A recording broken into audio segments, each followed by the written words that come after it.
Okay, so welcome back.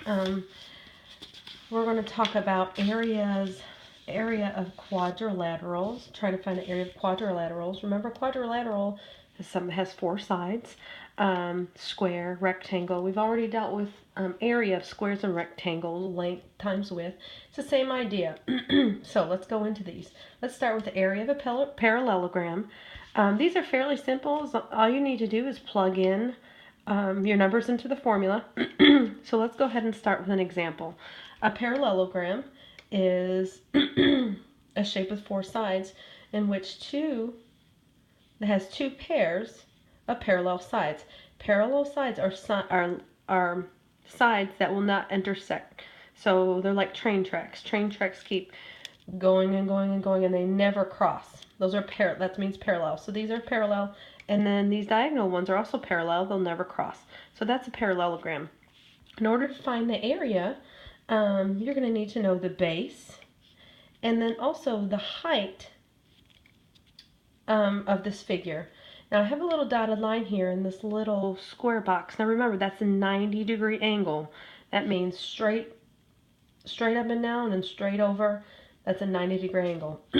So if you see that, the base is down here and the height. It's kind of like the idea of length times width, but we use base and height with parallelograms. So the formula is area equals base times height. Base times height. So let's say my height was 5 centimeters, and then my base is 8 centimeters. So all I do is plug in the 5 and the 8 into the formula. Area equals the base equals 8 centimeters, and the height is 5 centimeters. So 8 times 5 is 40. So the area of this parallelogram is 40 centimeters squared. And we put that squared when we're finding area, because we're doing the length times width, or base times height. So the area of this parallelogram is 40 centimeters square. All right, that's pretty easy. The parallelograms are pretty easy. So let's go on to the area of a trapezoid. It's not too hard. I mean, the formula looks a little tricky, but let's talk about this. So a trapezoid also has four sides, but unlike the parallelogram we have up here, it doesn't have these two pairs of parallel sides. There's usually just one. So here's my trapezoid. Again, there's that dotted line with that 90-degree angle. With trapezoids, you have two bases. You have base 2 and base 1, or base 1, base 2. Here's a base on the top, and the bottom is a base. So let's say this one has a base 1 of 4 centimeters, and a base 2, which would be the length of this base, would be 8 centimeters. And then also you're going to need a height. So here's the height from base 1 to base 2. The height, let's say, is 2 centimeters. Okay? So the formula for area of a trapezoid is area 1/2 h, which is the height, parentheses, base 2 plus base 1 in parentheses.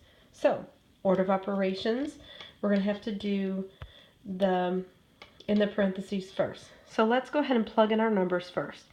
We're finding the area, so we have 1/2. The height is 2 centimeters, so I'm going to put a 2 here in parentheses so we don't get it mixed up with the 1/2. And then base 2 plus base 1, so we're going to have 8 plus 4. I'm just plugging in the measurements that they've given me into my formula. So now, order of operation tells me I need to do the parentheses first. 8 plus 4 is 12. And remember, my height was 2, so I need to multiply that by 12. So 2, we still have this 1/2 here, but 2 times 12 is 24. And now we need to multiply that 1/2 times 24 to figure out the area. Now, you can go ahead and do that and multiply using fractions. Or you could just say, what's 1/2 of 24? Do 1/2 times 24 over 20 24 over 1, or you could say, if you want to plug this in your calculator, 0.5 times 24. So 0.5 is the same as 1/2, and so our area ends up being 12 centimeters squared. So if you did 24 over 1, so it's 1 times 24 is 24, and so you would end up with 24 over 2, it's the same thing as 12 centimeters squared. So you could do it this way, you can multiply fraction, or you could use the decimal. So that's trapezoid. Last one, area of a rhombus.